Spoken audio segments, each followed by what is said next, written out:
ಹೊಸ ವರ್ಷದ ಮೊದಲನೇ ಸಬ್ಬತ್ ದಿನದ ಆರಾಧನೆಗೆ ನಿನ್ನ ಮಕ್ಕಳಾಗಿ ನಾವು ಬಂದಿರುವಾಗ ಅಡ್ಡಿ ಮಾಡುವಂತೆಲ್ಲಾ ತಡೆಗಳನ್ನ ನೀನು ತೆಗೆದಾಕಪ್ಪ. ನಿನ್ನ ಸಮಾಧಾನ ಕೊಡುದೆ. ನಿನ್ನ ದಾಸನ ಮೂಲಕ ಇಷ್ಟೊತ್ತು ಆರಾಧನೆಯಲ್ಲಿ ನಡೆಸಿದ್ಯಾ. ಕೀರ್ತನೆ ಭಾಗಗಳನ್ನ ಓದಿದ್ದಾರೆ, ಕಾಣಿಕೆ ಭಾಗವನ್ನು ನಡೆಸಿದ್ದಾರೆ, ಸಾಕ್ಷಿಗಳನ್ನು ಕೊಟ್ಟಿದ್ದಾರೆ. ಆದರೆ ನಿನ್ನ ವಾಕ್ಯದಲ್ಲಿ ನೋಡುವಾಗ ಈ ದಿನದ ಪ್ರತಿಯೊಂದು ಕ್ಷಣ ನಾವು ನಿನ್ನ ಸನ್ನಿಧಾನದಲ್ಲೇ ಇರಬೇಕು. ಅಪ್ಪ, ನೀನು ಮಾತನಾಡಬೇಕು, ನಾವು ಕೇಳಿಸ್ಕೊಳ್ಬೇಕು. ನೀನು ಮಾತನಾಡು, ಅದನ್ನು ನಾವು ಕೇಳಿಸ್ಕೊಳ್ಬೇಕು. ದೇವ, ನಿನ್ನ ಮಕ್ಕಳ ಕಿವಿಗಳು ಹೃದಯ ತೆರೆಯದ ಹಾಗೆ ಅಡ್ಡಿ ಮಾಡುವಂತ ಅಂಧಕಾರವೇ ನಿನಗೆ ಯಾವ ಅಧಿಕಾರ ಇಲ್ಲ. ಬಾ ಹೊರಗಡೆ. ದೇವಾ, ನಿನ್ನ ಕೃಪೆ ಹೇಳುದು. ಸ್ವಲ್ಪ ಸಮಯ ಮಾತನಾಡುವಾಗ ಪರಿಶುದ್ಧಾತ್ಮನ ಶಕ್ತಿ ಈ ಸ್ಥಳವನ್ನು ಆವರಿಸಿಕೊಂಡು ಮಹಿಮೆ ನಿನಗುಂಟ ಯೇಸುವಿನ ನಾಮದಲ್ಲಿ ಪ್ರಾರ್ಥನೆ ಮಾಡಿ ಬೇಡಿ ಹೊಂದ್ಕೊಳ್ತೇವೆ ನಮ್ಮ ಜೀವಗಳ ತಂದೆ. ಆಮೆನ್. Hallelujah, hallelujah. ಹೊಸ ವರ್ಷದ ಆರಾಧನೆಯಲ್ಲಿ ಎಲ್ಲರೂ ಸಂತೋಷವಾಗಿದ್ದೀರಾ? ಸ್ವಲ್ಪ ನಿಮ್ ಟೈಮ್ ನೋಡ್ತೀರಾ? 10 ಗಂಟೆಗೆ 10 ನಿಮಿಷ ಆಯ್ತು. ಹಲ್ಲೆಲೂಯಾ. ನಾನು ವಾಕ್ಯಕ್ಕೆ ಹೋಗಲ್ಲ, ಇಲ್ಲ ಕರ್ತನ ಮೇಜಿಗೆ ಹೋಗಲ್ಲ. ನಾನು ಒಂದು ಮಾತು ಹೇಳಕ್ಕೆ ಇಷ್ಟಪಡ್ತೀನಿ. ಎಷ್ಟು ಜನ ನಮ್ಮ ಮಧ್ಯದಲ್ಲಿ ದೇವರಿದ್ದಾನೆ ಅಂತ ನಂಬ್ತೀರ? ದೇವರಿದ್ರೆ ನಾವ್ ಹೆಂಗಿರ್ಬೇಕು? ನಮ್ಮ ಬಾಯಿ ಓಪನೇ ಆಗ್ತ, ಆಡುವಾಗ ಆಡ್ಬೇಕು, ಅಲ್ಲೇಲೂ ಹೇಳ್ಬೇಕು, ಅಲ್ಲೇಲೂ ಹೇಳ್ಬೇಕು, ಆಮೇಲೆ ಹೇಳುವಾಗ ಆಮೇಲೆ ಹೇಳ್ಬೇಕು. ಒಬ್ರು ಸಾಕ್ಷಿ ಕೊಡುವಾಗ ನಾವು ಶ್ರದ್ಧೆಯಿಂದ ಅದನ್ನು ಕೇಳಬೇಕು. ನೀವು ಮಾಡೋದು ತಪ್ಪು ಅಂತ ನಾನು ಹೇಳಲ್ಲ, ಆದರೆ ಇದು ದೇವರ ಮನೆ. ಅದನ್ನು ನೀವೇನು ಮಾಡಬೇಕು, ಇನ್ನೊಂದು ದಿನ ಹೊರಗಡೆ ಹೇಳ್ಬೇಕು ಸಾಕ್ಷಿ ಹೆಂಗೆ ಹೇಳಬೇಕು ಅಂತ. ನಾವು ಸಾಕ್ಷಿ ಕೊಡುವಾಗ ನಮ್ಮ ಸಾಕ್ಷಿ ಬೇರೆಯವ್ರಿಗೆ ಇನ್ಸ್ಪಿರೇಷನ್ ಅದನ್ನು ತರಬೇಕು, ಸ್ಫೂರ್ತಿದಾಯಕವಾದ ಸಾಕ್ಷಿ ಆಗಿರ್ಬೇಕು. Hallelujah, hallelujah. ನನಗೆ ಅದೊಂದು ಭಯ ಏನಂದ್ರೆ, ನಾವಿಲ್ಲಿ ಸ್ವಲ್ಪ ಜನನೇ ಇರ್ಬೋದು, ಆದರೆ ಪರಲೋಕದ ದೇವರು ನಮ್ಮ ಮಧ್ಯದಲ್ಲಿದ್ದಾರೆ. ಆ ಭಯ ಮೊದಲು ನಮ್ಗೆ ಇರ್ಬೇಕು. ನಾನೇ ಅಂದೆ, ಮಕ್ಕಳನ್ನ ಬಿಟ್ಟು ಬಿಡಿ, ಹಂಗನ್ಬಿಟ್ಟು ತುಂಬಾ ಗಲಾಟೆ ಮಾಡಿದ್ರೆ ಸೈಲೆಂಟ್ ಆಗಿರಬಾರ್ದು, ಮಕ್ಕಳನ್ನ ಗದರಿಸ್ಬೇಕು. ಆದ್ರೆ ನಮ್ಮ ಮಧ್ಯದಲ್ಲಿ ದೇವರಿದ್ದ. ನಾವೆಷ್ಟು ಶ್ರದ್ಧೆಯಿಂದ ದೇವ್ರ ಮಾತನ್ನ ಕೇಳ್ತೀವೋ ದೇವರು ನಮ್ಮನ್ನಷ್ಟು ತುಂಬಿಸ್ತಾರೆ. ಮೋಸಸ್ 40 ದಿವಸ ದೇವರ ಸ್ವರವನ್ನು ಕೇಳಿಸಿಕೊಳ್ಳೋದಕ್ಕೆ, 10 ಆಜ್ಞೆಗಳನ್ನ ಕೊಂಡು ತರೋದಕ್ಕೆ ದೇವರ ಸನ್ನಿಧಾನಕ್ಕೆ ಹೋಗ್ತಾರೆ. ದೇವರು ಮಾತನಾಡ್ತಾರೆ, ಅವನು ಮೌನವಾಗಿದ್ದಂತೆ. ಅವನಿಗೆ ನೀರಡಿಕೆ ಆಗ್ಲಿಲ್ಲ, ಹೊಟ್ಟೆ ಹಸ್ಮ ಆಗ್ಲಿಲ್ಲ, ತಿಂಡಿ ಬೇಕು ಅಂತ ಕೇಳಲಿಲ್ಲ, ಸ್ನಾಕ್ಸ್ ಬೇಕಂತ ಕೇಳಲಿಲ್ಲ, ಸ್ವಲ್ಪ ಬಿಸಿ ಬಿಸಿ ನೀರು ಕೊಡಿ ಅಂತ ಕೇಳಲಿಲ್ಲ, ಟೀ ಕೊಡಿ ಅಂತ ಕೇಳಲಿಲ್ಲ. ಏನಕ್ಕಿರ್ಬೋದು? ಮಾತಾಡಿ, ಪರವಾಗಿಲ್ಲ, ನಾನು ಇನ್ನೂ ಸಂದೇಶಕ್ಕೆ ಹೋಗ್ಲಿಲ್ಲ. ಏನಕ್ಕಿರ್ಬೋದು? ಅಲ್ಲಿ ಅವನು ಶಾರೀರಿಕವಾದ ಆಹಾರ ತಿಂದೆ ಆತ್ಮಿಕದ ಮನ್ನನ್ನು ತಿಂತಾ ಇದ್ದ. ಶಾರೀರಿಕವಾದ ಆಹಾರಗಳನ್ನು ಅವನು ಸ್ಥಗಿತಗೊಳಿಸಿ ಆತ್ಮಿಕವಾದ ಮನ್ನ ಅಂದ್ರೆ ದೇವರ ಬಾಯಿಂದ ಬರುವಂತ ಜೀವಳ ಮನ್ನನ್ನ ಅವನು ತಿಂತಾ ಇರೋದ್ರಿಂದ ಅವನಿಗೆ ನೀರಡಿಕೆ ಆಗಲಿ, ಹೊಟ್ಟೆ ಹಸುವಾಗ್ಲಿ ಅವನಿಗೆ ಆಗಲೇ ಇಲ್ಲ. ಇಲ್ಲಿ ನಾವು ಬಂದಿರೋದು ಆತ್ಮಿಕ ಮನ್ನನ ತಿನ್ನೋದಕ್ಕೋಸ್ಕರ. ಆ ಮನ್ನನ ತಿಂದಷ್ಟು ದೇವರು ನಿಮ್ಮನ್ನ ಬಲಪಡಿಸ್ತಾರೆ. ಹಲ್ಲೆಲೂಯಾ. ಇವತ್ತು ಸಂದೇಶ ನಂದು ಬೇರೆ, ಆದ್ರೆ ನನ್ನ ಕಾರ್ ಇಳಿವಾಗ ದೇವ್ರು ಹೇಳಿದ್ರು, ಈ ಜನಗಳಿಗೆ ಹೇಳು. ಹಗಾಯ 2ನೇ ಅಧ್ಯಾಯ 19ನೇ ವಚನದಲ್ಲಿ ದೇವರ ವಾಕ್ಯ ಹೇಳ್ತದೆ, ಇದೇ ದಿವಸ ಮೊದಲುಗೊಂಡು ನಾನು ನಿಮ್ಮನ್ನ ಆಶೀರ್ವದಿಸ್ತೇನೆ. ಹಲ್ಲೆಲೂಯ. ಹಾಗಾದ್ರೆ ಹೊಸ ವರ್ಷದ ಮೊದಲನೇ ಸಬ್ಬತ್ತಿನದ ಆರಾಧನೆಗೆ ನಿರೀಕ್ಷೆಯೊಂದಿಗೆ, ನಂಬಿಕೆಯೊಂದಿಗೆ, ವಿಶ್ವಾಸದೊಂದಿಗೆ ಬಂದಿರತಕ್ಕ ಪ್ರೀತಿಯ ದೇವ ಜನರೇ, ದೇವರ ವಾಗ್ದಾನ, ನಾನ್ ನಿನ್ನನ್ನ ಆಶೀರ್ವದಿಸ್ತೇ. ಎಷ್ಟು ಜನ ಅದನ್ನ ಅಕ್ಸೆಪ್ಟ್ ಮಾಡ್ಕೊಳ್ತೀರಾ? ಅಬ್ರಾಮೇ, ನಾನ್ ನಿನ್ನನ್ನ ಆಶೀರ್ವದಿಸ್ತೇನೆ. ಯೋಶುವನಿಗೆ ದೇವರು ಹೇಳ್ತಾರೆ, ಈ ಜನಗಳ ಮುಂದೆ ನಿನ್ನ ಕೊಂಬು ಯಾವತ್ತು ಕಡಿಮೆ ಆಗೋದೇ ಇಲ್ಲ. ನಿನ್ನ ಕೊಂಬನ್ನ ನನ್ನ ಮೇಲಕ್ಕೆ ತಂದು ನಾನ್ ನಿನ್ನನ್ನ ಆಶೀರ್ವದಿಸ್ತೇನೆ. Hallelujah, hallelujah. ದೇವರು ಯಾರನ್ನೆಲ್ಲ ಆಶೀರ್ವದಿಸ್ತೀನಿ ಅನ್ನೋ ಅವರೆಲ್ಲರನ್ನ ದೇವರು ಆಶೀರ್ವದಿಸಿದ್ದಾರೆ. ಹಾಗಾದ್ರೆ ಈ ಹೊಸ ವರ್ಷದ ನಿರೀಕ್ಷೆಯ ಒಂದು ಕಾಲ, ಡೇ ಒನ್ನಿಂದ ದೇವರ ಸನ್ನಿಧಾನದಲ್ಲಿ ನಂಬಿಕೆಯೊಂದಿಗೆ, ನಿರೀಕ್ಷೆಯೊಂದಿಗೆ, ಪ್ರಾರ್ಥನೆ ಪೂರ್ವಕವಾಗಿ, ದೇವರೇ ಇದು ನಿನ್ನ ವಾಗ್ದಾನ, ನನಗೆ ನೀನು ಮಾತಾಡಿದ್ಯಪ್ಪ, ಇದನ್ನ ನೆರವೇರಿಸು ಅಂತ ನೀವು ನಂಬಿ ಪ್ರಾರ್ಥನೆ ಮಾಡುವುದಾದ್ರೆ, ನಮ್ಮ ದೇವರ ವಾಗ್ದಾನ ನಿನ್ನ ಲೈಫಲ್ಲಿ ತಪ್ಪೋದೇ ಇಲ್ಲ. ಯಾಕಂದ್ರೆ ದೇವರು ಹೇಳ್ತಾನೆ, ಯಾಕೋಬೇ ಭಯಪಡಬೇಡ, ಅಬ್ರಾಮೇ ಭಯಪಡಬೇಡ, ಚಿಯೋನೇ ಭಯಪಡಬೇಡ. ಯಾಕಂದ್ರೆ ಪ್ರವಾದಿಯಾದ ಯೆಶಾಯನು ಹೇಳ್ತಾನೆ 40:31 ಯೆಹೋವನನ್ನು ನಿರೀಕ್ಷಿಸುವವರು ಹೊಸ ಬಲವನ್ನು ಹೊಂದುತ್ತಾರೆ. ಹಲ್ಲೆಲೂಯಾ. ನಿಮ್ಗೆಲ್ಲ ಸಾಲ ಇರ್ಬೋದು, ರೋಗ ಇರ್ಬೋದು, ನೋವುಗಳಿರ್ಬೋದು, ಸಮಸ್ಯೆ ಇರ್ಬೋದು. ಅದೇ ಮೂಟೆನ ಹೊತ್ಕೊಂಡು ಹೋಗೋಕೆ ಇಷ್ಟಪಡಬೇಡ್ರಿ. ಆ ಮೂಟೆನ ದೇವರು ಹೊರೋದಕ್ಕೆ ಇಷ್ಟಪಡ್ತಾ ಇದ್ದಾನೆ. ನಿಮ್ಮ ಕಷ್ಟವನ್ನ ನನ್ನ ಮೇಲೆ ಹಾಕ್ರಿ, ನಿಮ್ಮ ಚಿಂತೆನ ನನ್ನ ಮೇಲೆ ಹಾಕ್ರಿ, ನಿಮ್ಮ ಭಾರವನ್ನ ನನ್ನ ಮೇಲೆ ಹಾಕ್ರಿ. ನನ್ನ ದೇವರು ಹೊರಲಿಕ್ಕೆ ಶಕ್ತನಾಗಿದ್ದಾನೆ. ಒಂದು ಆಮೇಲೆ ಹೇಳ್ರಿ. ನೀವು ನಂಬುವಾಗ ನನ್ನ ದೇವರು ಕಾರ್ಯ ಮಾಡಲಿಕ್ಕೆ ಶಕ್ತ. ಪ್ರವಾದಿ ಹೇಳ್ತಾನೆ, ಹೊಸ ವರ್ಷದಲ್ಲಿ ಯೆಹೋವನನ್ನ ನೀವು ನಿರೀಕ್ಷಿಸುತ್ತಾ ಆದ್ರೆ ಆತನಿಂದ ನಿಮ್ಮ ಬಲ ಕಡಿಮೆ ಆಗೋದಿಲ್ಲ. ನಿಮ್ಮ ಬಲ ಕಡಿಮೆ ಆಗದೆ ನಿರೀಕ್ಷಿಸುವಂತವರ ಬಲ ದಿನದಿಂದ ದಿನಕ್ಕೆ ಜಾಸ್ತಿ ಆಗುತ್ತೆ. ಒಂದು ಆಮೇನ್. ಅವನನ್ನ ನಿರೀಕ್ಷಿಸುವವರ ಬಲ ದಿನದಿಂದ ದಿನಕ್ಕೆ ಇನ್ಕ್ರೀಸ್ ಆಗುತ್ತಂತೆ. ಕೀರ್ತನೆಗಾರನು ಹೇಳ್ತಾನೆ 23:4 ದೇವರೇ ನೀನು ಹತ್ತಿರ ಇರುವುದರಿಂದ, ದೇವರೇ ನೀನು ಹತ್ತಿರ ಇರುವುದರಿಂದ ನಾನು ಯಾವ ಕೇಡಿಗೂ ಭಯ ಪಡುವುದಿಲ್ಲ. ದೇವರೇ ನೀನು ಹತ್ತಿರವಿರೋದ್ರಿಂದ ಯಾವ ಕೇಡಿಗೂ ನಾನು ಭಯ ಪಡುವುದಿಲ್ಲ.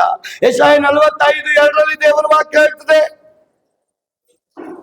ನಿರೀಕ್ಷೆ ಇಟ್ಟಿರತಕ್ಕ ದೇವರು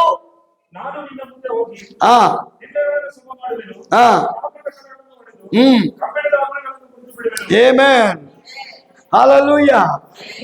ಯಾವಾಗ ಕರ್ತನಾದ ಯೇಸುವಿನ ಮೇಲೆ ನಿಮ್ಮ ನಿರೀಕ್ಷೆ ದಿನ ದಿನ ದಿನ ದಿನ ಜಾಸ್ತಿ ಆಗುತ್ತೋ, ದೇವರ ವಾಕ್ಯ ಹೇಳ್ತದೆ, ಇವತ್ತೇ ನಂಬಲ್ಪಟ್ಟ ದಿನ ಮೊದಲುಗೊಂಡು ನಾನು ನಿನ್ನನ್ನು ಆಶೀರ್ವದಿಸ್ತೇನೆ. ಅದಕ್ಕೆ ದೇವರ ವಾಕ್ಯ ಹೇಳ್ತದೆ, ದೇವರು ನಿನ್ನ ಮುಂದೆ ಇರುವನು ಅಂತ ನಿನಗೆ ಮೊದಲು ಗೊತ್ತಿರಬೇಕು. ನಮ್ಮ ಮುಂದೆ ಇರೋದು ನಮ್ಮ ಮುಂದೆ ಇರೋದು ಸರ್ವಶಕ್ತನಾದ ದೇವರು. ಅದಕ್ಕೆ ದೇವರ ವಾಕ್ಯ ಹೇಳ್ತದೆ, ಯೆಶಾಯ 52:12 ನೋಡುವಾಗ ಆ ಮುಂದೆ ಇರುವಂತ ದೇವರು ಹೇಳ್ತಾನೆ, ಹಿಂದ್ಗಡೆನೂ ಓದಿ, ನೀವು ಅವಸರದಿಂದ ಓಡಬೇಕಾಗಿಲ್ಲ, ಓಡಿ ಹೋಗಬೇಕಾಗಿಲ್ಲ. ಯೆಹೋವನು ಮುಂಬಲವಾಗಿ ಮುಂದುವರಿಯುವನು, ಇಸ್ರಾಯೇಲರ ದೇವರು ನಿಮಗೆ ಹಿಂಬಲವಾಗಿ. ಹಲ್ಲೆಲೂಯಾ. ಹೊಸ ವರ್ಷದ ವಾಗ್ದಾನಗಳು ನಿಮ್ಗೆ ಆಶೀರ್ವಾದವಾಗಿದೆಯಾ? ಈ ವಾಗ್ದಾನ ಇವತ್ತಿಗೆ ಮಾತ್ರ ಅಲ್ರಿ, ನೀನ್ ಎಲ್ಲಿವರೆಗೂ ಇದನ್ನ ಮೆಲುಕು ಹಾಕ್ತೀಯೋ ಅಲ್ಲಿವರೆಗೂ ನೀನು ಆಶೀರ್ವದಿಸಲ್ಪಟ್ಟಿರ್ತೀಯ. ಆಮೆನ್. ಅದಕ್ಕೆ ಪ್ರವಾದಿ ದೇವರ ವಾಕ್ಯದಲ್ಲಿ ನಾವು ನೋಡ್ತೇವೆ, ನಿನ್ ದೇವರು ಮುಂದೆನೂ ಇರ್ತಾನೆ, ನಿನ್ ದೇವರು ನಿನ್ನ ಹಿಂಬಲವಾಗಿರ್ತಾನೆ. ನಿನ್ನ ಕುಟುಂಬದ ಮುಂದೆ ಇರ್ತಾನೆ, ಅದೇ ದೇವ್ರು ನಿನ್ನ ಕುಟುಂಬದ ಹಿಂದೆ ಇರ್ತಾನೆ. ನಿನ್ನ ಕೆಲಸದಲ್ಲಿ ನಿನ್ ದೇವ್ರು ಮುಂದೆ ಇರ್ತಾನೆ, ಅದೇ ಕೆಲಸದಲ್ಲಿ ನಿನ್ ದೇವ್ರು ಹಿಂದೆ ಇರ್ತಾನೆ. ನೀನು ಹೋಗುವಾಗ ನಿನ್ ದೇವ್ರು ಮುಂದೆ ಇರ್ತಾನೆ, ಅದೇ ದೇವ್ರು ನಿನ್ನ ಹಿಂದೆ ಇರ್ತಾನೆ. ನಿನಗೆ ಪ್ರೊಟೆಕ್ಷನ್ ಕೊಡೋದಕ್ಕೆ ದೇವರು ಹೇಳ್ತಾನೆ, ನಾನ್ ಮುಂದೆಯೂ ಹಿಂದೆಯೂ ಸದಾ ಕಾಲ ನಿಮ್ ಸಂಗಡ. ಯಾವ ಕೇಡಿಗೂ ಭಯ ಪಡ್ಬೇಡಿ, ಯಾವುದು ಕೇಡು ನಿಮಗೆ ಆಗೋದಿಲ್ಲ. ಮಗ್ಗುಲಲ್ಲಿ 1000, ಬಲಗಡೆಯಲ್ಲಿ 10,000 ಜನ ಸತ್ತು ಬಿದ್ದರೆ ವಿಶ್ವಾಸಿಯೇ ನಿನಗೇನಾಗೋದಿಲ್ಲ. ಬಲಗಡೆಯಲ್ಲಿ ಮಗ್ಗುಲಲ್ಲಿ 1000, ಬಲಗಡೆಯಲ್ಲಿ 10,000 ಜನ ಸತ್ತು ಬಿದ್ದರೆ ನೀನ್ ಭಯ ಪಡಕ್ ಹೋಗ್ಬೇಡ. ನಿನ್ ದೇವರಾದ ನಾನು ನಿನ್ ಸಂಗಡ ಇರ್ತೀನಿ. Hallelujah, hallelujah. ಜಕಾರಿ 2:5 ದೇವರ ವಾಕ್ಯ ಹೇಳ್ತದೆ, ಮುಂದೆ ಮತ್ತು ಹಿಂದೆ ಮಾತ್ರ ಅಲ್ಲ, ಪ್ರವಾದಿ ಹೇಳ್ತಾನೆ, ಓದಿ, ನಾನೇ ಅವರ ಸುತ್ತಮುತ್ತಲು ಅಗ್ನಿ ಪ್ರಾಕಾರವು ಅದರೊಳಗೆ ವೈಭವವಾಗಿ. ಹಲ್ಲೆಲೂಯಾ. ಎಷ್ಟು ಜನ ನಂಬ್ತೀರ ನನ್ನ ಸುತ್ತಲೂ ದೇವರ ಆತ್ಮರಿದ್ದಾರೆ ಅಂತ? ನಮಗೆ ಕಣ್ಣಿಗೆ ಕಾಣದ ದೇವದೂತರಿದ್ದಾರೆ ಅಂತ. ಎಲೀಷ ಹೇಳ್ತಾನೆ ಗೇಹಜಿಗೆ, ದೇವರ ಹತ್ರ ಪ್ರಾರ್ಥನೆ ಮಾಡ್ತಾ, ದೇವರೇ ನೀನ್ ಯಾರಂತ ನನಗೆ ಗೊತ್ತಪ್ಪ, ಆದ್ರೆ ನನ್ನ ಶಿಷ್ಯ ಇದ್ದಾನಲ್ಲ, ನನ್ನ ಜೊತೆನೆ ಇದ್ದು ನಿನ್ ಪವರ್ ಏನಂತ ಗೊತ್ತಿಲ್ಲ ಅವನಿಗೆ, ನಿನ್ನ ಮಹಿಮೆ ಏನಂತ ಗೊತ್ತಿಲ್ಲ, ನಿನ್ನ ಮಹತ್ವ ಏನಂತ ಗೊತ್ತಿಲ್ಲ. ಅನೇಕರು ಯೇಸುನ ನಂಬ್ತಾ ಇದ್ದಾರೆ, ಆದ್ರೆ ಯೇಸು ಪವರ್ ಏನಂತ ಜನಕ್ಕೆ ಗೊತ್ತಿಲ್ಲ.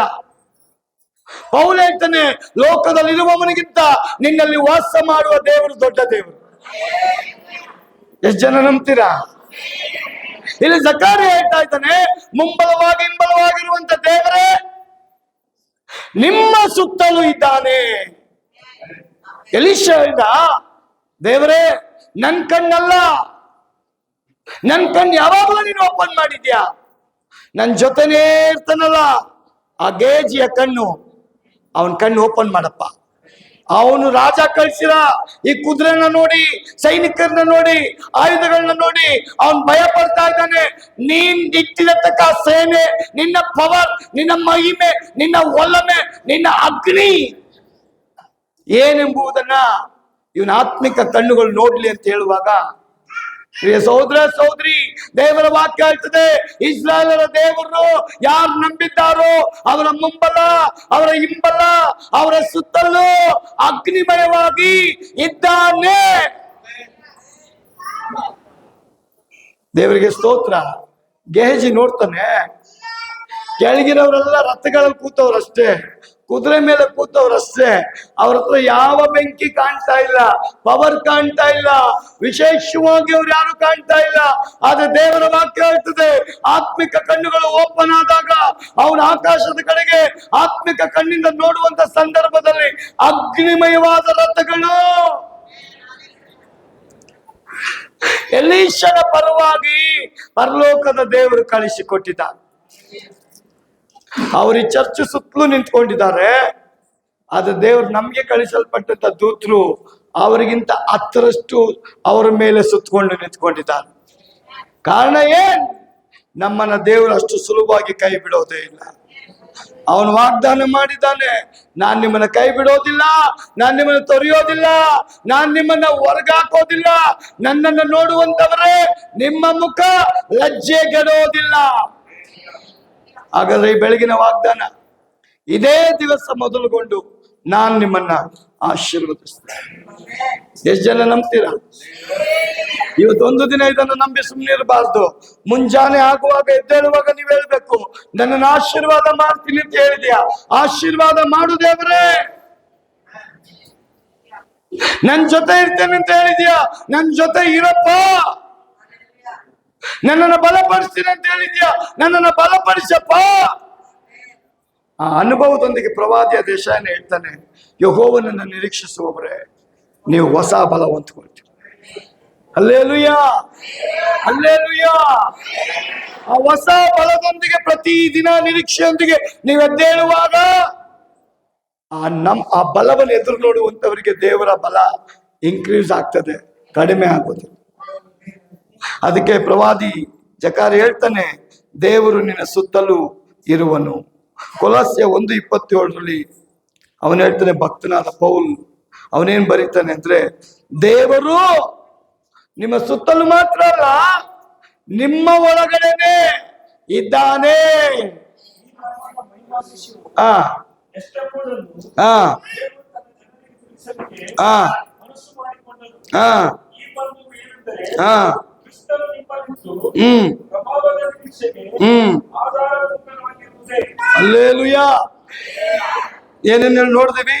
ದೇವರು ನಮ್ಮ ಸಂಗಡ ಇರ್ತಾನೆ, ಹತ್ತಿರ ಇದ್ದಾನೆ ಅಂತ ದಾವೀದ ಹೇಳ್ತಾನೆ. ಯೆಶಾಯ ಪ್ರವಾದಿ ಹೇಳ್ತಾನೆ ಮುಂದೆ ಇದ್ದಾನೆ. ಅದೇ ಯೆಶಾಯ ಪ್ರವಾದಿ ಹೇಳ್ತಾನೆ ಹಿಂದೆ ಇದ್ದಾನೆ. ಜಕಾರಿ ಹೇಳ್ತಾನೆ ನಿಮ್ಮ ಸುತ್ತಲೂ ದೇವರಿದ್ದಾನೆ. ಹಲ್ಲೆಲೂಯ. ಕೊಲೊಸ್ಸೆದಲ್ಲಿ ನಾವು ನೋಡ್ತೀವಿ ದೇವರು ಪ್ರಭಾವ, ಕ್ರಿಸ್ತನು ನಮ್ಮ ಒಳಗೆ ಇದ್ದಾನೆ. ಎಷ್ಟು ಜನಕ್ಕೆ ದೇವರು ನಮ್ಮ ಜೊತೆನೇ ಇರ್ಬೇಕಂತ ದೇವ್ರು ನಿಮ್ ಜೊತೆ ಇರೋದಕ್ಕೆ ದೇವ್ರು ಹೇಳ್ತಾನೆ ನೀವೆಲ್ಲರೂ ಮಿನಿ ದೇವರುಗಳು. ಮಿನಿ ದೇವರು ಅಂದ್ರೆ ಈ 100 ರೂಪಾಯಿಗೆ ಸಿಗುತ್ತಲ್ಲ ಆ ದೇವರಲ್ಲ. ಈ ದೇವ್ರಿಗೆ ಹಣ ಕೊಟ್ಟು ನೀವು ಕೊಂಡ್ಕೊಳಕ್ ಆಗಲ್ಲ, ನಿಮ್ ಹೃದಯನೇ ಕೊಡ್ಬೇಕು. ಹಲ್ಲೆಲೂಯ. ನಿಮ್ ಹೃದಯ ಕೊಡ್ಬೇಕು, ನಿಮ್ಮ ಕ್ಯಾರೆಕ್ಟರ್ ಚೇಂಜ್ ಆಗ್ಬೇಕು. ಆಗ ನನ್ನ ದೇವ್ರು ನಿಮ್ ಒಳಗೆ ಪ್ರವೇಶ ಮಾಡಿ. ಆಮೆನ್. ನೋಡಿ, ಒಂದು ತಿಳ್ಕೊಳ್ರಿ, ಯಾವಾಗ ವಿಶ್ವಾಸಿ ಅಸಾಧಾರಣ ಪ್ರಾರ್ಥನೆ ಮಾಡ್ತಾನೋ ಅವನಿಗೆ ಅಸಾಧಾರಣ ಉತ್ತರ ಬರ್ತದೆ. ಸಾಧಾರಣ ಪ್ರಾರ್ಥನೆ ಮಾಡಿ ಅಸಾಧಾರಣ ಉತ್ತರ ನೀವು ನಿರೀಕ್ಷೆ ಮಾಡಕ್ಕಾಗಲ್ಲ. ಸಾಧಾರಣ ಅಸಾಧಾರಣ ಏನ್ ವ್ಯತ್ಯಾಸ? ಸಾಧಾರಣಕ್ಕೂ ಅಸಾಧಾರಣಕ್ಕೂ ಏನ್ ವ್ಯತ್ಯಾಸ? ಸಾಧಾರಣ ಅಂದ್ರೆ ಜನರಲ್ ಆಗಿ ಮಾಡೋ ಪ್ರಾರ್ಥನೆ. ಅಸಾಧಾರಣ ಅಂದ್ರೆ ಉಪವಾಸಗಳಾಕಿ, ಕಣ್ಣೀರಾಕಿ, ಮೊಣಕಾಲಾಕಿ ಸಿಗೋವರೆಗೂ ಎದ್ದೋಳಲ್ಲ ಬಿಡಲ್ಲ ಅಂತ ಹಠ ಮಾಡಿ ಮಾಡೋ ಪ್ರಾರ್ಥನೆ ನಿಮಗೆ ಉತ್ತರ ಸಾಧಾರಣವಾಗಿ ತರಲ್ಲ. ನಿಮ್ ಕಣ್ಣೀರ್, ಉಪವಾಸ, ಗೋಳಾಟ, ಮೊಣಕ, ದೇವರ ಸನ್ನಿಧಾನವನ್ನು ಬಿಟ್ಟು ಎದ್ದೇಳದೆ ಮಾಡುವಂತ ಪ್ರಾರ್ಥನೆ, ಅಸಾಧಾರಣ ಪ್ರಾರ್ಥನೆಗೆ ಅಸಾಧಾರಣ ಉತ್ತರ ಬರುತ್ತೆ. ಯಾಕೋಬ ದೇವದೂತನ ಹಿಡ್ಕೊಂಡ್ಬಿಟ್ಟ, ಬಿಟ್ಬಿಟ್ನಾ? ಅವನ್ ದೂತ ಅಂತಾನೆ ಬಿಡೋ, ಟೈಮ್ ಆಯ್ತು ಬಿಡೋ ಬಿಡೋ ಬಿಡೋ ಅಂತಾನೆ ಹೇಳ್ತಾ ಇರ್ತಾನೆ. ಅವನ್ ಯಾಕೋಬ ಹೇಳ್ತಾನಿಲ್ಲ ನಾನು ಬಿಡಲ್ಲ. ನಮ್ಮಪ್ಪ ಈಸಾಕ್ ನನ್ನ ಯಾಕೋ ಅಂತ ಹೆಸರಿಟ್ಬಿಟ್ಟು ಅವನು ನಾಮಕರಣ ಮಾಡಿಬಿಟ್ಟ. ಆ ಯಾಕೋ ವಂಚಕ, ಮೋಸಗಾರ. ಅವನ ಚರಿತ್ರೆ ನೋಡುವಾಗ ಆ ಹೆಸರಿನ ಅರ್ಥ ವಂಚಕ ಅಂತ. ಆದ್ರೆ ಅವನ ದೂತನಿಗೆ ಹೇಳ್ತಾನೆ, ಇಲ್ಲ, ನೀನ್ ಆಶೀರ್ವಾದ ಮಾಡದ ಹೊರತು ನಾನು ನಿನ್ನನ್ನು ಬಿಡದೇ ಇಲ್ಲ. ಹಲ್ಲೆಲೂಯ. ನೀನ್ ಆಶೀರ್ವಾದ ಮಾಡದೆ ನನ್ನನ್ನು ಬಿಟ್ಟು ಹೋಗುವಾಗೆ ಇಲ್ಲ ಅಂತ ಅವನು ಹಠ ಮಾಡಿ ಹಿಡಿಯಲ್ಪಟ್ಟ ನಿಮಿತ್ತವಾಗಿ ದೇವರ ವಾಕ್ಯ ಹೇಳ್ತದೆ. ಯಾಕೋ ಆ ಹೆಸರನ್ನ ತೆಗೆದು ಇಸ್ರಾಯೇಲ್. ಹಲ್ಲೆಲೂಯ. ಯಾಕೋಬ್ ಅಂದ್ರೆ ವಂಚಕ, ಇಸ್ರಾಯೇಲ್ ಅಂದ್ರೆ ದೇವರೊಂದಿಗೆ ಹೋರಾಡಲ್ಪಟ್ಟ ಮನುಷ್ಯ, ದೇವರೊಂದಿಗೆ ಹೋರಾಡಿ ಗೆದ್ದವನು. ಒಂದು ಆಮೇಲೆ ಹೇಳ್ರಿ. ಹಾಗಾದ್ರೆ ಇವತ್ತು ಹೊಸ ವರ್ಷದ ಮೊದಲನೇ ವಾರದ ಆರಾಧನೆಯಲ್ಲಿ ನಿಮ್ಮ ತೀರ್ಮಾನ ಏನು? ದೇವರೇ, ನಾವು ಬಂದಿದ್ದೀವಿ, ಆಶೀರ್ವಾದ ಮಾಡಿ ಹೋಗಪ್ಪ. ಇಲ್ಲ ಇಲ್ಲ ಇಲ್ಲ ಇಲ್ಲ. ದೇವ್ರು ಹೇಳ್ತೀನಿ, ಫ್ಯಾಮಿಲಿ ಏನು ಕೇಳಲಿಲ್ವಲ್ಲ, ಈ ಮಕ್ಕಳ ಒಳಗೆ ರಿಕ್ವೆಸ್ಟ್ ಇಲ್ವಲ್ಲ, ಆತ್ಮ ಭಾರ ಇಲ್ವಲ್ಲ, ಆಲಯದ ಅಭಿಮಾನ ಇಲ್ವಲ್ಲ, ನನಗಾಗಿ ಜೀವಿಸುವಂತ ಹೃದಯ ಇಲ್ವಲ್ಲ. ಅದಕ್ಕೆ ಪ್ರವಾದಿ ಹೇಳ್ತಾನೆ, ಕೇಳ್ಕೊ, ದೇವ್ರ ಸತ್ತುತ್ತರವನ್ನು ಕೊಡ್ತಾನೆ. ಅದಕ್ಕೆ ಯೆರೆಮೀಯ ಹೇಳ್ದ, ನೀವು ಕೇಳ್ಕೊಳ್ರಿ, ನನ್ನ ದೇವರು ಅಸಾಧ್ಯವಾದಂತ ಗುಡಾರ್ಥಗಳನ್ನ ನಿಮಗೆ ತಿಳಿಸೋದಕ್ಕೆ ಅವನು ಶಕ್ತನಾಗಿದೆ. ಅದು ಹೆಂಗೆ ಅವನು ಹೇಳ್ತಾನೆ ಅಂದ್ರೆ, ಯಾರ್ ಮನಪೂರ್ವಕವಾಗಿ ದೇವರನ್ನ ಹುಡುಕುತ್ತಾರೋ ಅವರೇ ದೇವರನ್ನ ಕಂಡುಕೊಳ್ತಾರೆ. ಎಲ್ಲರೂ ಕಂಡುಕೊಳ್ಳಕ್ ಆಗಲ್ಲ, ಎಲ್ಲರೂ ಕಂಡುಕೊಳ್ಳಕ್ ಆಗಲ್ಲ.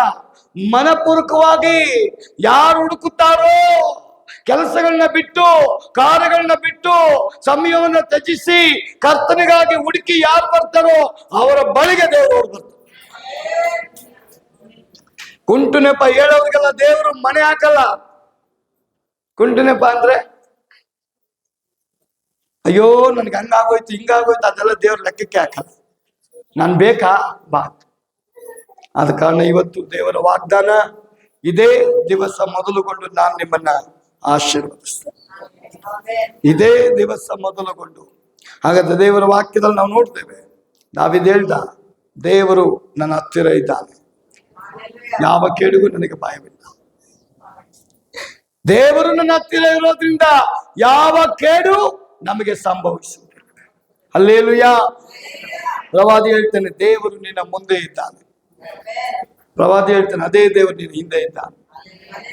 ಜಕಾರ್ಯ ಪ್ರವಾದಿ ಹೇಳ್ತಾನೆ, ಆತನು ನಿನ್ನ ಸುತ್ತಲೂ ಇದ್ದಾನೆ, ಅಗ್ನಿಮಯವ. ಆಮೆನ್. ಕೊಲೊಸ್ಸೆ ಪೌಲ್ ಹೇಳ್ತಾನೆ, ಆತ ನಿನ್ನ ಒಳಗಿದ್ದಾನೆ. Hallelujah, hallelujah. ಹೊಸ ವರ್ಷದಲ್ಲಿ ನಾನು ವಾಗ್ದಾನ ಮಾತಾಡ್ದೆ. 3 ವಾಗ್ದಾನ ಯಾವುದು? ನೀವು ಹಬ್ಬಿಕೊಳ್ಳುವಿ, ನೀನು ನನ್ನವನು. 3ನೇದು, ಕ್ರಿಸ್ತನಲ್ಲಿ ಸದಾಕಾಲ ಇರೋದಕ್ಕೆ ನಿಮ್ಮನ್ನ ಆದುಕೊಂಡೆ. ನಾವು ಬಟ್ಟೆ ಅಂಗಡಿಗೆ ಹೋಗಿ ಯಾವುದೋ ಒಂದು ಬಟ್ಟೆ ಕೊಡಪ್ಪ ಅಂತ ತಗೊಂಡ್ಬಿಡ್ತೀವ, ಅವನಿಗೆ ರಾಶಿ ಹಾಕ್ಬಿಡ್ತೀವಿ. ಒಂದು ಶರ್ಟ್ ತಗೊಳಕ್ಕೆ, ಒಂದು ಸೀರೆ ತಗೊಳಕ್ಕೆ ಅವ್ನು ಬಿಚ್ಚಿ ಬಿಚ್ಚಿ ಬಿಚ್ಚಿ ಬಿಚ್ಚಿ ಬೈತಾ ಇರ್ತಾನೆ, ಯಾವಾಗ ತಗೊಂಡೋಯ್ತಾಳೆ ಅಪ್ಪ ಅಂತ. ಒಂದು ತಗೊಳಕ್ಕೆ 100 ಸೀರೆ ಬಿಚ್ಚಿಸ್ತೀವಿ, ಒಂದೇ ಒಂದು ಬಟ್ಟೆ ತಗೊಳಕ್ಕೆ 200 ರೂಪಾಯಿ ಸೀರೆಗೆ 200 ಬಟ್ಟೆ ಬಿಚ್ಚಿಸ್ತೀವಿ ಅವ್ರ ಕೈಲಿ. ಅದು ದೇವ್ರು ಹೇಳ್ತಾನೆ, ಪ್ರಿಯ ಸಹೋದರ ಸಹೋದರಿ, ನಾನು ನಿಮ್ಮ ಜೊತೆ ಇರ್ತೀನಿ, ನಾನು ನಿಮ್ಮ ಜೊತೆ ಇರ್ತೀನಿ, ನಾನು ನಿಮ್ಮ ಸಂಗಡನೇ ಇರ್ತೀನಿ, ನಿಮ್ಮ ಸುತ್ತಲೂ ಇರ್ತೀನಿ, ನಿಮ್ಮ ಮುಂದೆ ಇರ್ತೀನಿ, ನಿಮ್ಮ ಹಿಂದೆ ಇರ್ತೀನಿ, ನಿಮ್ಮ ಹತ್ರ ಇದ್ದೀನಿ, ನಿಮ್ಗೆ ಯಾವ ಕೇಡು ಸಂಭವಿಸ್ತೀನಿ. Hallelujah, hallelujah. ಆಗ ನಮ್ಗೇನ್ ಗೊತ್ತಿರ್ಬೇಕು? ಅಸಾಧಾರಣ ಪ್ರಾರ್ಥನೆ ಅಸಾಧಾರಣ ಉತ್ತರ ತರ್ತದೆ, ಸಾಧಾರಣ ಪ್ರಾರ್ಥನೆ ಅಸಾಧಾರಣ ಉತ್ತರ ತರಲ್ಲ. ನೀವೆಲ್ಲ ಕ್ರಿಸ್ಮಸ್ಗೆ ಡ್ಯಾನ್ಸ್ ಮತ್ತು ಸ್ಕ್ರಿಪ್ಟ್ ಮಾಡಿದ್ರಿ, ಇಷ್ಟ ಆಯ್ತಾ ನಿಮ್ಗೆ? ನಾನು ನಿಜವಾಗ್ಲೂ ಎಲ್ಲರಿಗೂ ಹೇಳ್ತೀನಿ, ಪಾಪ ಆ ಚರ್ಚವರು ನೀವು ಸ್ಟೇಟಸ್ಗೆ ಹಾಕಿ ಹಾಕಿ ಹಾಕಿ ನೀವು ಪಾಪ್ಯುಲಾರಿಟಿ ಆಗ್ಬಿಟ್ಟಿದ್ರಿ. ಎಲ್ಲರೂ ನೋಡಿ, ನಿಜವಾಗ್ಲೂ ನಾನು ಅಭಿಷೇಕ್ ಮಾಡ್ತೀನಿ. ನೀವೆಲ್ಲ ಪಟ್ಟ ಪ್ರಯಾಸ ಅವತ್ತು ಒಳ್ಳೆ ಸಕ್ಸಸ್ಫುಲ್ ಆಗಿ ಅದು ಬಂತು.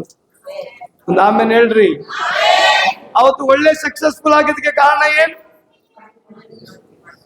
ನೀವು ಪ್ರಯಾಸ ಪಟ್ರಿ, ಪ್ರಯಾಸ ಪಟ್ಟಿದ್ಗೆ ಫಲ ಬಂತ. ಹಲ್ಲೆಲೂಯಾ. ಹಾಗಾದ್ರೆ ಕರ್ತನಲ್ಲಿ ಪಡುವ ಪ್ರಯಾಸ ನಿಮಗೆ ವ್ಯರ್ಥ ಆಗೋದಿಲ್ಲ, ಅದು ನಿಮಗೆ ಫಲನೇ ತರ್ತದೆ. ಹಂಗಾದ್ರೆ ಕರ್ತನ ರಾಜ್ಯಕ್ಕಾಗಿ, ನೀತಿಗಾಗಿ ನಿಮ್ಮ ಮನೆಗಳಲ್ಲಿ ಮಾಡುವ ಪ್ರಾರ್ಥನೆ ಯೇಸು ಜೊತೆ ಇರೋದು ಮಾತ್ರ ಅಲ್ಲ, ಅವನ ಕ್ಯಾರೆಕ್ಟರ್ ಈ ಗ್ರಾಮದಲ್ಲಿ, ಸಮಾಜದಲ್ಲಿ ತೋರುವಾಗ ದೇವರು ಮಾಡ್ಲಿಕ್ಕಿಲ್ಲ. Amen, hallelujah. ಅದಕ್ಕೆ ವಿಶ್ವಾಸಿಯಾದವ್ರು ಏನ್ ಮಾಡ್ಬೇಕು? ಯಾವತ್ತಿಗೂ ಸಾಧಾರಣ ಪ್ರಾರ್ಥನೆ ಎದುರು ನೋಡ್ಬೇಡ್ರಿ, ಅಸಾಧಾರಣ ಪ್ರಾರ್ಥನೆ ಮಾಡ್ರಿ. ಅಧಿಕವಾಗಿ ಉಪವಾಸಗಳಾಕ್ರಿ, ಪ್ರಾರ್ಥನೆ ಮಾಡ್ರಿ, ಕಣ್ಣೀರ್ ಹಾಕ್ರಿ, ಗೋಳಾಡ್ರಿ. ಯಾಕೆ? ನಮ್ ಸಾಲ ತೀರ್ಸಪ್ಪ, ಹಂಗ ಆರೋಗ್ಯ ಕೊಡಪ್ಪ, ಗುಡ್, ಪ್ರೇಯರ್ ಮಾಡಿ, ತಪ್ಪು ಅಲ್ಲ. ಮೊದಲನೇದಾಗಿ ದೇವರ ರಾಜ್ಯಕ್ಕಾಗಿ, ಆತ್ಮಗಳಿಗಾಗಿ, ನಶಿಸಿ ಹೋಗೋ ಆತ್ಮಗಳಿಗಾಗಿ, ಬಿದ್ದೋಗಿರೋ ಆತ್ಮಗಳಿಗಾಗಿ, ಮುಳುಗೋಗ್ತಿರೋ ಆತ್ಮಗಳಿಗಾಗಿ, ವೈಮನಸ್ಸಿನ ಆತ್ಮಗಳಿಗಾಗಿ, ತಪ್ಪಾದ ದಾರಿಯಲ್ಲಿ ನಡೀತಿರುವಂತ ಆತ್ಮಗಳಿಗಾಗಿ, ನಿಮ್ ಕಣ್ಣಿಗೆ ಬಿತ್ತ, ನಿಮ್ ಕಿವಿಗೆ ಸುದ್ದಿ ಮುಟ್ಟ, ಆ ಮನೇಲಿ ಪ್ರಾಬ್ಲಮ್ ಅಂತ ಅವ್ರನ್ನೋ ಕ್ರಿಟಿಸೈಸ್ ಮಾಡಬೇಡಿ. ಅದಕ್ಕೆ ಪ್ರತಿಯಾಗಿ ಮೊಣಕಾಲಾಕಿ ಪ್ರೇಯರ್ ಮಾಡಿ, ಅದ್ರ ಪವರ್ ದೇವ್ರು ನಿಮ್ಗೆ ತೋರಿಸ್ತಾರೆ. ಹಲ್ಲೆಲೂಯಾ. ಪ್ರಾರ್ಥನೆಯಿಂದ ಆಗದೇ ಇರುವಂತ ಕಾರ್ಯ ಯಾವುದೂ ಇಲ್ಲ. ಯೇಸು ವಿಶ್ವಾಸಿಗಳಿಗೆ ಹೇಳ್ಕೊಟ್ಟಿರುವುದೇನಪ್ಪಾ ಅಂದ್ರೆ, ಬೇಸರಗೊಳ್ಳದೆ ಪ್ರಾರ್ಥನೆ ಮಾಡು, ಸೋತು ಹೋಗದೆ ಪ್ರಾರ್ಥನೆ ಮಾಡು. ಹಲ್ಲೆಲೂಯಾ. ಯಾವಾಗ ಬೇಸರಗೊಳ್ಳದೆ ಪ್ರಾರ್ಥನೆ ಮಾಡ್ತೀವೋ, ಸೋತು ಹೋಗದೆ ಪ್ರಾರ್ಥನೆ ಮಾಡ್ತೀವೋ, ನಿಶ್ಚಯವಾಗಿ ಜಯ ನಿಮ್ಮದೇ. ಪ್ರಾರ್ಥನೆಯಲ್ಲಿ ಆಗದಂತ ಕಾರ್ಯ ಒಂದು ಇಲ್ಲ. ಆಮೆನ್. ಆದ ಕಾರಣ ಇವತ್ತೊಂದು ತೀರ್ಮಾನ ಮಾಡೋಣ. ದೇವರೇ, ನಾವು ಮಾಡುವ ಪ್ರಾರ್ಥನೆಗೆ ನಿನ್ನ ಜೀವ ಇಳಿದು ಬರ್ಬೇಕು ಸ್ವಾಮಿ. ಹಲ್ಲೆಲೂಯಾ.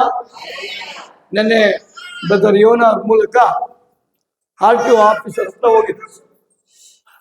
ನಾನು ಹೋಗುವಾಗ ದೇವ್ರು ಹೇಳಿದ್ರು, ಆಫೀಸರ್ಗೆ ಇದನ್ನ ನೀವು ಆರಿಸ್ಕೊಳ್ಳುವಾಗ ಜೀವಳ ದೇವ್ರ ನಿಮ್ ಜೊತೆ ಮಾತಾಡ್ತಾನೆ. ಅವ್ರು ನಂಬಿ ಪ್ರಾರ್ಥನೆ ಮಾಡಿಸ್ಕೊಂಡು ತೆಗೆದ್ರು, ಅವ್ರಿಗೆ ಸೂಪರ್ ಆಗಿರೋ ವಾಕ್ಯ ಬಂತು. ಕೀರ್ತನೆ 91:14 ವಚನ ಬಂತು. ಏನಿದೆ ಅದರಲ್ಲಿ? ಅವನು ನನ್ನಲ್ಲಿ ಆಸಕ್ತನಾಗಿರುವುದರಿಂದ ಅವನನ್ನ ಏನಕ್ಕೆ ನಾನು ಹೇಳ್ತಾ ಇದ್ದೀನಿ ಅಂದ್ರೆ, ಪಾಪ ಒಂದು ದಿನ ನನಗೆ ಫೋನ್ ಮಾಡಿದ್ರು, 3-4 ಫೋನ್ ಬಂದಿದೆ. ನನಗೆ ಆರೋಗ್ಯ ಸರಿ ಇಲ್ಲ, ನಾನು ಫೋನ್ ಯಾರ್ದು ಅಟೆಂಡ್ ಮಾಡಿ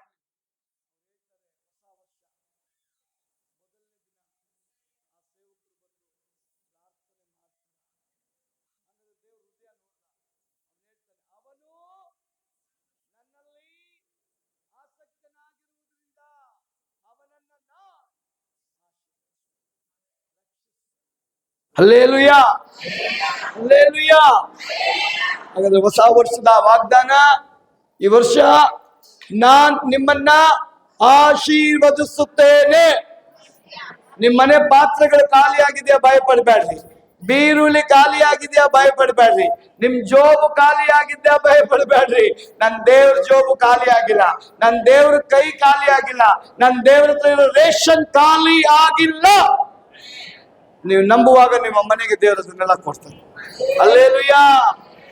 ನಾನ್ ನೀವು ಒಂದು ಮಾತು ಹೇಳ್ತೀನಿ, ಒಂದು ದಿನ ಅಳ್ರಿ, 2ನೇ ದಿನ ಅಳ್ರಿ, 3ನೇ ದಿನ ಅಳ್ರಿ, ನಿಮ್ಮ ದುಃಖ ಹೋಗಿ ಆನಂದ ಕಣ್ಣೀರ್ ದೇವ್ರು ನಮ್ಗೆ ತರ್ತಾನೆ. ನಿಮ್ಮ ಕಣ್ಣೀರು ಹೊರಟೋಗುದ್ರಿ, ನನ್ನ ದೇವ್ರು ವಾಗ್ದಾನ ಮಾಡ್ತಾನೆ, ನಿಮ್ಮ ಮುಖದ ಮೇಲಿನ ಕಣ್ಣೀರನ್ನ ನಾನ್ ಒಂದು ದಿನಕ್ಕೆ ತೆಗಿಬೇಕಂತಲ್ಲ, ಅದನ್ನ ಶಾಶ್ವತವಾಗಿ ತೆಗಿಬೇಕಂತ ನಾನು ಮನಸ್ಸು ಮಾಡಿದೆ. ಹಲ್ಲೇಲೂಯಾ. ಆ ಹೊಸ ವರ್ಷ ಬರೋದು ಮುಖ್ಯ ಅಲ್ಲ, ಆ ವಾಗ್ದಾನ ಇಟ್ಕೊಳ್ರಿ, ನನ್ನ ದೇವರದನ್ನ ಮಾಡೇ ಮಾಡ್ತಾನೆ. ಒಂದು ತಾಯಿ ತನ್ನ ಮಗನಿಗೆ ಒಂದು ವಾಗ್ದಾನ ತಗೊಂಡ್ರಂತೆ, ಮಗನೇ ನನ್ನ ಮಾತನ್ನ ನೀನ್ ಕೇಳ್ತೀಯ? ಏನ್ ಹೇಳಮ್ಮ?